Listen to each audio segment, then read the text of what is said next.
Let's talk about UI libraries and frameworks and how we build our user interfaces in web applications.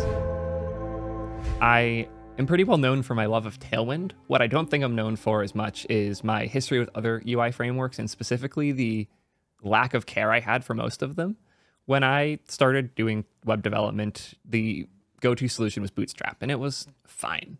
When I got back into web development and got into the React world, we were just starting to move into styled components, and it was fine. I then started playing with things like MaterialUI, Chakra for a bit, dove into Radix and React-Aria a whole bunch. But this thing kept popping up called Tailwind, and I looked at it and it's like, oh, this looks like Bootstrap, but worse. I don't think I'm going to be interested in this. So I ignored it for a while. Then I used it on a team that I was working on because another one of the developers liked it. And generally when I'm running a team, I don't care enough about UI frameworks to take a strong stance, and I would let other teammates bring on the things they cared about. And holy shit, I fell in love with Tailwind fast. It didn't feel like a component library, like this big opinionated thing forcing me to do stuff in a certain way. It was way more focused. It was just CSS, but easier to write. And it's fully changed my understanding of what the role of libraries is in my UI design. And I wanted to go over a bit how I have changed my own thinking on what a UI library even is, much less like its role in a code base and how we build around them. What are the types of component libraries? Let me open up everyone's favorite app quick. Component, or I should say, rather than component library, UI libraries. I think that there are three core types.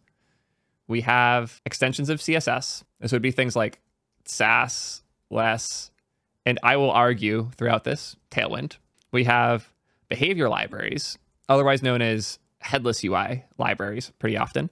Things like Headless Ui, Radix, React-Aria, and there's tons others that I'm sure I'm forgetting and glossing over, and I apologize to all of them. This is less about any one specific library, more about the types of libraries and how to make good decisions around them. The third, and one that I see people talking about the most often, is style systems. So libraries that have styles built in. Things like Tailwind Ui, Daisy UI, Mantine, and you could argue that MUI falls here, but we're going to go into that in a bit. So I wanted to start with the premise that these are the three core types of libraries that exist, or at the very least, the three spaces that a library can exist within. That all said, libraries don't have to live in exclusively one of these. So here I made a quick Venn diagram splitting these three types up into CSS++, so things that are like CSS but better. Behavior libraries, which are things that encode behaviors like a drop down, a button focus, and all of the chaotic accessibility types of things behind that. And then style systems, which are things like Bootstrap that are very much component systems that you apply on top of your DOM. To quickly just drop some things into these, like we can put Tailwind in here, but we could also throw like Sass in here. For behavior libraries, I mentioned Radix, Headless Ui, React-Aria. So React-Aria, oh wait, no, React-Aria is not one of these. This is Bootstrap.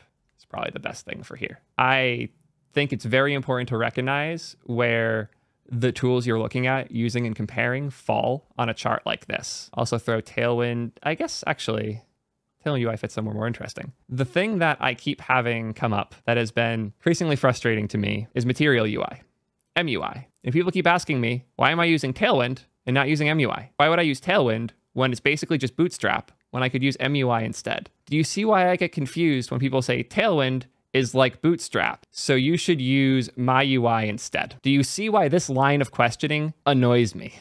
It does not make any sense at all. Tailwind is a better way to do CSS. I picked Tailwind because I want to do some CSS. I want to have a style system that I own. I want to build my own style system using Tailwind. Bootstrap is a style system itself. A single class in Tailwind usually results in one line of code of CSS. So if I go to the Tailwind Docks quick, and I'll just pick a random piece. We'll go to justify content. You see here all the justifies map to exactly one line of CSS. Now let's go to the Bootstrap docs. They have some amount of like helpers in their layout stuff. Like these are kind of helpers. However, what they expect you to use are their buttons. Button Let's see how much CSS it provides. They don't even tell us in here. Button primary adds all of this shit. Button adds all of this shit. Can you customize Bootstrap? Sure. Are you going to have fun customizing 50 lines of CSS because you want to change how the button behaves and you committed to Bootstrap? No, you're going to have a miserable time. Bootstrap gives you opinionated, pre-designed components that if you're happy with, cool. But the reason people kept going to Bootstrap was a combination of CSS being hard to write, design being hard to pick up, and developers being lazy. One of those has been resolved by Tailwind, and developers who are lazy are more likely to use or get things done properly with Tailwind. And then there are also now solutions like Daisy UI, which I bring up a lot on stream, because Daisy UI is built on top of Tailwind instead of being built on top of traditional CSS, which means you can take a component here, use their button, and underneath it is a bunch of Tailwind classes. And you can even here take a look at the HTML. I thought they actually dumped the CSS that it creates for you. Generally, though, the cool part of Daisy UI is that rather than being built on top of CSS with tons of chaotic stuff, Daisy UI is built on top of Tailwind. Personally, I prefer the way Tailwind UI does this. I mean, yeah, I'm a Tailwind fanboy. But Tailwind UI, although it costs money, I'll be clear, yes, this costs money. Good design costs money. It's a thing you'll learn quickly as you start running companies and building things. The code examples here, like the stuff you get from Tailwind UI, you don't npm install it. Don't npm install your style system. Please don't npm install your style system. Your website deserves better. They just give you the source code. So when I use Tailwind UI, I go through here, I look at these class names, and then I copy paste things into my code base. And that's how you use Tailwind UI. It's great. Yes, I did buy it. I actually bought the team license at Ping because it was worth it for us. It is something we use heavily and we care a lot about, so we bought the team license. Fun fact, word wrap's a thing. If long lines are the thing you're complaining about, you just don't write a lot of UI. Like, lines get long. This lets me write everything very fast. I'll go into pros and cons of all of these solutions in a bit, but I want to keep placing things where they live and discussing the value that they bring in those places. So in here, we can put Tailwind UI, because it is very specifically a style system, but it shows you how to combine Headless UI and Tailwind, which is really interesting, because Tailwind UI is arguably here, but it lives here. It looks like, honestly, if we were to put master somewhere, it would probably go here, because it's trying to be a combination of a style system and building their own virtual CSS language. It's interesting. I'm not sure how I feel about it just yet, but it's a very interesting development, and I'm excited to see where it goes. What else is there? Mantine. I think Mantine is basically just like a new flavor of MUI, focused on React. 100 plus components. Yeah, it looks like Mantine definitely fits within here. So I'm gonna do something important. We're gonna label this section here. This is component libraries. The harsh reality is most companies need a component library of some form, whether it's one that they built themselves or it's one that they npm installed from somewhere else. Component libraries allow for a centralized place to unify a design language across an application. So buttons consistently look the same. So drop-downs consistently look the same, etc. I would argue this is our job as front-end developers. We are building user interfaces. I personally think we are giving up one of the most important parts when we npm install a solution from here. And even if you don't want to build your own component library, I think it gives you significantly more control and flexibility if you use the component libraries that are built, they're the style systems that are built on top of a better CSS primitive. So if you combine something like Tailwind with Tailwind UI, or use Tailwind and Headless UI to build your own thing, or grab Daisy UI, which I guess kind of fits like here and here. It's using Tailwind, but what Daisy UI itself is just here, but by using Tailwind, it fits between the two. But using these types of solutions to get you to here, because we all kind of want to live in the middle. We all have to be in the middle to some extent with the things that we build. And Tailwind is just giving us this one thing here. And I think this is where a lot of the pushback on Tailwind comes from, is people think it's here and they get mad because they don't like things here. It's not here and they get mad because it doesn't do the things that are here. And they're used to being here and they don't see any reason to leave.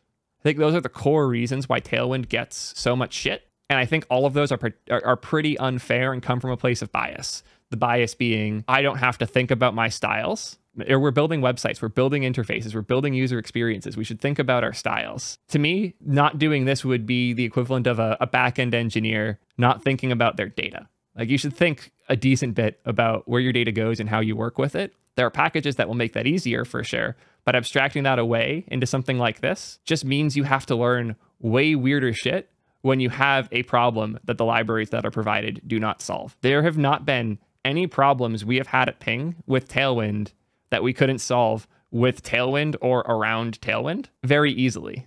When it comes to heavier component libraries, you need to know them very well, and you need to know their limitations very well in order to work around them at all. Simple things like resetting a sub input in a field, in a form, in MUI requires an intimate knowledge of React, an intimate knowledge of forms, and an intimate knowledge of MUI's weird prop passing behaviors so you can actually get a ref down to the input underneath. Those problems are pretty damn common in MUI land and in this component library space. When I have those problems, I go to my designer developer team that builds the component library. Right now, that team is Bryn. Previously, that team was a fantastic group of engineers at Twitch. But you should own this. Even if you aren't particularly familiar yet with how to build these things, maybe for your first ever app, if you're okay with things not working exactly how you need them to, npm install MUI, use that for a little bit, and as soon as you start running into problems and frustrations, on your next project, drop it. There is very little need for anyone other than like a back-end leaning developer that's trying to ignore the front end as much as possible to use something like MUI. I don't want to shout out one person in particular. The one MUI user that I'm okay-ish with him using MUI, Aiden, the creator of Fossabot. He's a back-end engineer. He wants to focus on back-end engineering. He wants to build crazy infrastructure and crappy interfaces to get to it. MUI lets him do that very, very quickly on a website that looks eh. But that was the goal. MUI and things like it are choosing to limit the quality of your design to the opinions of MUI and what it's providing. So if we were to do another one of my favorite chart types, a spectrum. Now on one side we have 0, ugly. And on the other side we have 10, beautiful. I think all of these solutions enable very different ranges of capability. So let's start with just vanilla CSS. I think vanilla CSS can get you this whole range easily. I think something like Tailwind cuts off the lower half with some of the opinions encoded. If you really want to, you can make Tailwind ugly, but it's like, it takes a good bit of effort because the things it provides are solid. So Tailwind gives you a slightly better starting point in terms of how ugly your things can be. It like makes consistency much easier and then gives you a way higher cap. Something like MaterialUI starts you off at a slightly better place, but it caps off incredibly hard. Because at that point, you're gutting MUI and building your own thing. And you can do that. I'm not going to say you can't. I'm just going to say you'd be way better off starting with almost anything else. That is not going to be the best path to what your goals are. I can promise you that much. And if we look at what other solutions do we have in here? Yeah, don't use Bootstrap. It's 2022. You know better. I think this summarizes this particular point I wanted to make, that like Tailwind greatly expands the range of quality of design that you can create, but you are creating it. MaterialUI is committing to live within a certain range. And depending on your goals, like if your goal is, I've been here for too long and I want out right now, maybe MaterialUI is an okay solution. But if your goal is to build something and move it to the right as far as you can over time, MaterialUI is not going to help you get there. All MaterialUI is going to do is get you out of this range. Once you're out of that range, it's very limited with how much further it's going to help you. I think there's one more important sub-rant to go on here, and somebody just called it out in chat, styled components. Actually, we'll go back to styled components. Somebody else asked, apparently I wasn't clear enough about the difference between Headless UI and Daisy UI. That's a very good point. I want to be very clear about the difference between these things. These are CSS. These are JavaScript. These change how things look. These change how things work. Daisy UI is a bunch of pre-written Tailwind classes so that you have a button that looks a certain way. Headless UI is a bunch of unstyled components and hooks to make a drop-down look and work the right way with accessibility, to make a modal look and work the right way with accessibility. These are how you actually construct the elements on the DOM with behaviors in JavaScript that handle your like behaviors for your components. These are how they look. I would argue these two have way less in common than anything else. I hope this helps clarify the difference between them. But something like Tailwind UI, for example, in their code, this one doesn't have it. Maybe if I use React, it will. No, it won't. On some of the examples in Tailwind UI, I don't know if they're going to show any here. Maybe they have like one drop down or something. Okay, so this might work. The heading. Maybe they have code in this one. Yes, they do. So in here, you see menu and transition are being imported from Headless Ui. That's because these components include behaviors. They don't include styles. So when you do menu as div, you're using menu, the JavaScript helper that the Tailwind team wrote as part of Headless Ui, to make this correctly appear in the DOM as a menu nav element, such that these buttons behave correctly and these transitions introduce and remove items correctly according to ADA expectations and accessibility needs. So this is the JavaScript behaviors that you should be writing in order to make your things accessible and behave correctly, provided as a component library. If you go to like Radix UI or React-Aria, I think Radix UI is the one that I see people talking about the most. That's pretty dope. Radix UI does not have any styles at all. They even call it out here. It's unstyled, accessible components for building high-quality design systems and web apps in React. These primitives handle things like an accordion. So when you open and close it, things appear underneath and still adhere to expectations around ARIA labeling and such. This doesn't define how it looks at all. This purely makes it behave correctly, and it does nothing else. Behavior libraries are for how things behave. Style systems are for how things look. CSS++ is for how you make them look a certain way. Somebody asked, what do I do if I need a date picker or a similar component with Tailwind? Usually I start on Tailwind UI. It looks like they don't have a date picker. So I Google search React date picker. I look at this. I check and see if it's fine, and I use it. Date pickers are the weirdest example ever, because date pickers uniquely suck and should be provided by the browser and aren't. I would npm install a date picker because it's a very complex piece of UI I don't feel like fucking building. It falls in a very, very unique category in that way. Oh, we did not talk about Chakra.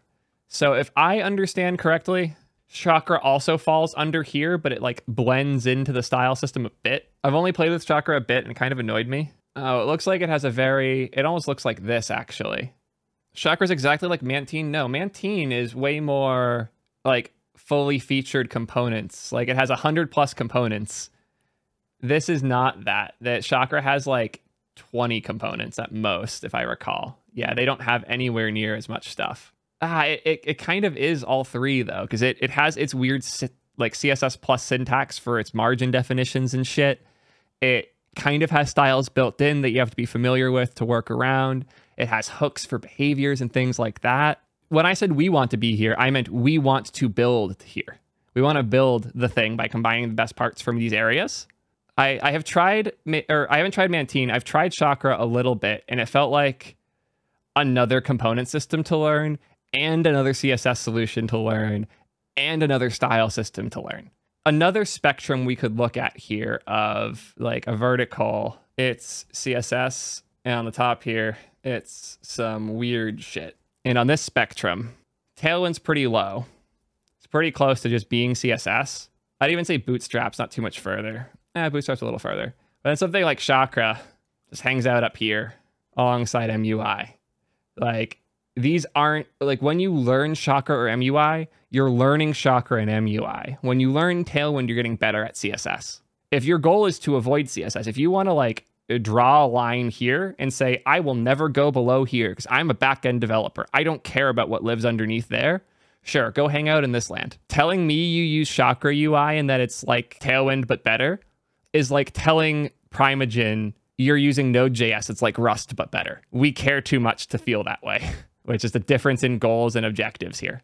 It's so much to learn. I don't know if y'all don't see it because you've been using it a bunch, but use color mode value is a hook that is specific to Chakra that you have to know and understand the behaviors of, and then combine with additional React hooks that live within React, and then understand how these all interact with the components that are provided and the behaviors inherent to that. It took me a bit to figure out how you actually trigger this. Like, tabs has an on change that calls with an index, and I guess whatever you put in tab list is inferred as the children that tabs will call with, But is there a way for me to put a custom value here instead of an index? Maybe I want to pass like an ID and have the ID get put here instead.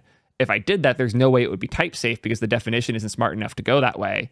But no, you need to understand Chakra deeply to use Chakra. If you use Chakra every day and you've never used these, then you're installing a bunch of JavaScript that you're not using. I can't say for sure how tree shakeable Chakra is, but by the string/JavaScript nature, my assumption is not very. Like, I cannot imagine a lot of these behaviors being tree shaken because they're keys on the props and the components that you're using. The lock-in here is absurd.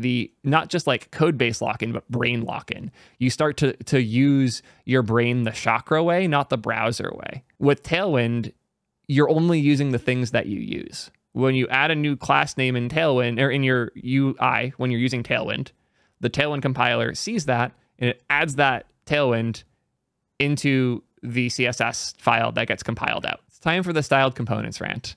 Styled components was very important. Styled components pushed forward the rate at which we as developers could build our own component systems in things like React and big applications. When at Twitch, we moved away from rolling our own chaotic state shit to build our own component library and started using styled components as the way to apply and change styles in components. Styled components was a pretty powerful primitive for building a component library at a place like Twitch. So revolutionized how we build component libs in React. This is also the problem with styled components. Similar to Storybook, it is only good at that. Styled components were talked about very, very positively by many people, including myself, because it was one of the easiest ways to build a component system, to have a blob of, I'll pull up some code examples for us to look at. So here's an example of a styled component. In a styled component, you can just write CSS with these little backticks and also call the props that get passed in that are properties. Maybe you have, like, in this case, primary, which adds in background white, color black. What's funny here is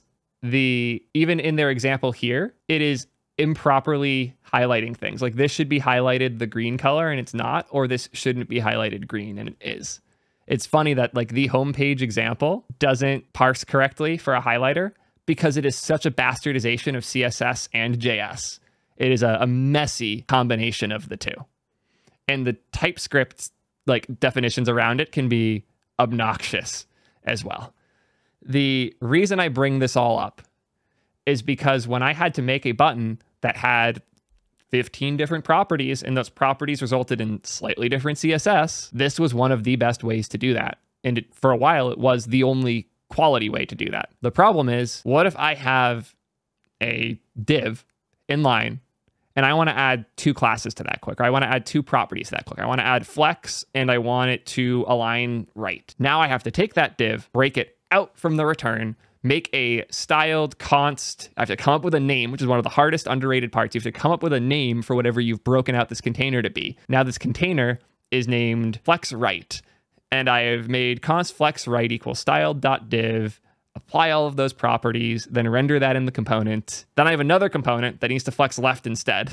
I shrug, I copy paste the flex right, I rename it flex left, I change the one property and I reuse that. In Tailwind, you just write a string. The harshest reality that we got out of styled components, and honestly, I thank styled components for it. The best thing we learned from styled components, inline styles are actually good. For a long time, we hated inline styles. Inline styles are actually good. I personally learned this when I started doing more React Native dev, and inline styles were pretty much the only way to do things. Inline styles enabled us to quickly and efficiently apply styles to a thing when we were building our user interfaces. And the philosophy I quickly developed, let me just write a quick demo component here. The thing that I learned from React Native very quickly that made me a much faster React developer, when I started thinking about things this way, man, did I get way faster as a developer. This is the section that describes how a thing looks. This is the section that describes what the thing does. And if you do your best to think about your components in this way, suddenly class equals a bunch of shit goes here, you just feel less bad about it because that's the role of this section. The goal of your return isn't to look pretty as a developer, it's to look pretty for the user. This is the part that describes what the user sees. I couldn't give less of a shit about what this looks like as a developer, as long as it's readable, understandable, and my developers can make changes quickly within it. And here is where the logic goes for behaviors like logic, fetching data, whatever else. And this control flow, below the return is how it looks, above the return is what it does, means that being forced to break out const special div equals styled.div display flex align items right, this just sucks. Like being forced to move this out of your component flow is good if you are going to anyways. If everything you're doing in here is a reused piece, sure. But the vast majority of the time I'm building user interfaces, I'm spending more time on the padding and the flex behaviors than I am on the button. Styled components specializes in making reusable buttons. We specialize in making user interfaces. The reason Tailwind is great is it keeps you from having to think about your logic, your components, your breakdowns, and all this other shit when you're just trying to make the thing look right. For the first time, I stopped thinking outside of all of these parts. And when I had logic, I was here. When I had styles, I was here. Otherwise, I was done. And that was so nice. I started to like CSS way more when I started thinking in this way. When I stopped having to go to a different file, when I stopped having to yoink things out, when I stopped having to reference a doc and see how Mantine feels about this type of way.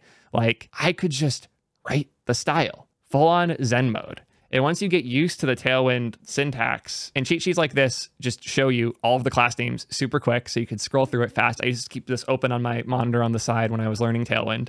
And it's very quick to be in here and see like flexbox, flex. You can click display and see flex, display flex, inline flex, inline flex. It's very nice to quickly see the class names that you need and not have to like dig through a big doc to find them. Highly recommend something like this as you get started. But what you'll see here is almost all of these map to one class of CSS. I got way better at CSS because of this. And funny enough, the Tailwind Docks, I mentioned I'm not in them too much. There's one exception. I use the Tailwind Docks a ton when I am not using Tailwind because I'm not in Tailwind and I want to remember what the actual CSS that a class does is, usually colors. Like I want to use red 700. So I'll hop in here and grab the red 700 hex. If I want to do if I remember the one thing that you could argue has made me worse is I don't think in real padding amounts anymore. Like I don't think in 24px. I think in Tailwind's padding. This is customization. I don't want the customization. I'll just go to the cheat sheet because this is easier for things like this. Cool. Padding is right here. And you can see P1 is 0.25 rem, P2 is 0.5 rem, etc. So I just think about these. People are asking if there's a catch with Tailwind. Kind of. The catch is it's inline CSS. So everything's defined at a component level unless you break out, or like an individual component level, unless you break those out. So it's more reusable by default, but less reusable by design, which is an interesting compromise to make, but it does make life significantly better once you buy into it. You get to define your own boundaries. A lot of this is an argument of how do you want to break up your styles from your components? The way I like to think of things is I have a component, and this component, inside of it, it has logic, and beneath that logic, or I guess arguably next to logic. So a component has within it logic and styles. So I like to think that a component, and this all lives within my application. I like this. I like that my app has components that contain logic and styles. These can contain subcomponents that contain logic and styles, but I get to choose the breakdown from here. If I want to move the styles out and then import them in, I can do that. If I want to move this logic and style out, make a subcomponent, and then pull them in there, I can. It's my choice. But by default, it's incredibly simple. My components have logic and styles. If we have a app that uses MUI, then we have a separate box out here that is MUI. And this box has a bunch of these mini logic style component combos that I have to use to make my component. So in here, I might just have fucking like this one. Actually, I know what I can do that'll make this nice and funny. We'll do one layer of that one, which contains a layer of this one, which contains this one again, and this one next to it. And if anybody thinks this isn't what happens in component libraries, you're wrong. This is what it feels like to use MUI. This is what you're doing. And you have to know about this box well enough to take these parts and drag them into your application. Your architecture of your app is based on MaterialUI and how it decides to break things up. You cannot architect your application outside of how MUI designed their architecture. With something like Tailwind, because it's just the CSS part, you can choose where the breakdowns occur. You can choose how to architect things. You own your architecture. And as a front-end developer, I want to own that architecture. I want to be in control of the relationships between these things. I want to have primitives that I can assemble in the ways I need to develop great software for my users. I do not want to bottleneck the quality of my application, of my architecture, of my development, and of my users' experiences on an external dependency. I want the only bottleneck for the quality of my app to be my developers. And when you use something like MaterialUI, you are bottlenecking the quality of your UI on the developers, or on the MaterialUI instead of your developers. And when you use something like styled components, or I guess in this case, MUI, you're forced to break things out in a way that makes your architecture worse than it theoretically could be. I'm going to make one last one here of app that uses styled components. The big difference here, you would probably define a different thing for this lower class because you wouldn't realize that was reusable. And you would build all of this chaos internally inside of your app in another directory. So we will name this /components, and pretty much everything you do either goes in there or goes above this file. So I'll call this component.tsx. And this is like the actual component you're rendering. You might have one of these defined in the same file. This is a really hard control flow to follow. If I am building an application and I want to figure out, like, let's say I have a UI bug and something's too wide. I want to figure out why it's too wide. I inspect the CSS on the browser and I see it has a certain CSS property.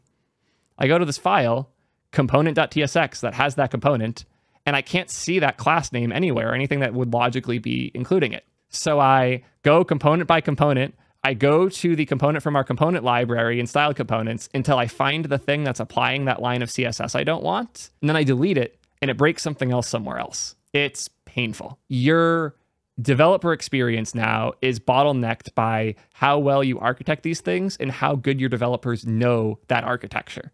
You have bottlenecked your delivery, your ability to solve bugs and generally architect applications is now bottlenecked on the way style components forces you to rip out a DOM element just to apply styles to it. It's rough. If you are building this already and you've committed to building something like this as a company, style components was and kind of is an okay primitive to do that. I think there are now solutions like Vanilla Extract that do a way better job at that. I am pretty happy with how Vanilla Extract solves these particular problems. I don't think it's like a necessary solution, but it is an option for sure. And if you want to have an architecture problem, you should think through the architecture problem. If you don't, you should probably just use Tailwind. Have I covered the things I wanted to cover with this? Do I go deeper on why I like Tailwind? I feel like I've touched on Tailwind enough throughout this that I don't need to go deeper on it. But generally, Tailwind is the easiest way to write CSS in a consistent way. It has a lot of really nice behaviors within it. It is the first time I have not just felt good, but felt great writing styles after a decade of web development in various solutions. Tailwind makes me very, very fast at styles. And it's the first time I call it Zen mode CSS, and that's really how it feels. You just go fast and deliver great looking software. Solutions like MaterialUI, styled components, and Chakra, even Mantine, and these new component libraries I keep seeing and hearing about, solve a very specific problem. I don't want to style my application. I think that as front-end developers, we should some amount own our style systems and our solutions and build applications that aren't limited by the libraries that we choose. The reason I like Tailwind is it's the first style solution that makes me faster at developing style systems, makes me better at CSS, and doesn't force me at a new cap of how good my application can be. It doesn't enforce a ceiling for the quality of what I can ship, unlike all of these other solutions do. Tailwind's the first design solution that my designer, my backend focused devs, and I myself all love equally. It is so cool in those ways. So yeah, sure, you could view this video as a love letter to Tailwind, but it really is. It made me care so much more about these things when before I would just shrug at the conversation. So seriously, Tailwind's changing a lot of things in how we architect our applications. If you haven't already tried it, give it a shot. And if you find after that you just still hate writing user experiences and want to get back to backend, give Daisy UI a shot. And if that doesn't work for you, sure, use MUI. But generally, MUI and things like it are a scary thing to adopt because you are choosing the new maximum for how good your application can be. And I think our users deserve better than that. Thank you again for taking the time to watch this one. Subscribe on YouTube if you haven't already. Very surprisingly low number of you have, and we're so close to hitting that 40K mark. Had a lot of fun with this rant. The community contributed heavily to make this one happen, and appreciate y'all immensely. See you in the next one. Peace.